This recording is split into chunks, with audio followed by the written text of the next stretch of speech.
Hello my friends, uyu munsi nifuje bwa mbere nababwiye yuko hari umuntu bambwiye ngo murangire ahantu yakwiba furati, ariko nambwiye ati ntibishoboka, ahubwo kugira ngo wibe furati nakurangira ahantu wakora akazi bakaguha amafaranga ashimishije, bahita nutrition and market, iherereye hariya Remera ku Gisimenti.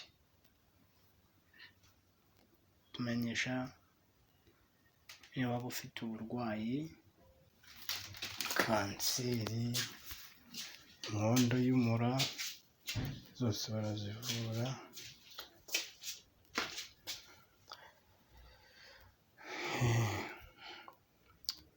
Ndaje nkwereza amafoto yahita kujyanayo.